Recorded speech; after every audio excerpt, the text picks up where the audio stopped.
أتينا لدار النبي الكريم وشوق الفؤاد إليها عظيم، فطوبى لكم أنتم أهلها بهذا المقام وهذا النعيم، بهذا المقام وهذا النعيم. بأرض المدينة صحب كرام تفانوا وضحوا لكي لا نهيم، وما بين منبره سيدي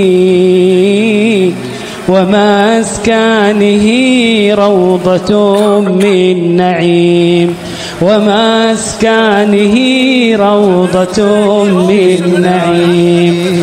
فيا أهل طيبة تكونوا بها على نهج أسلافنا المستقيم، وعظم أخي دائما شأنها،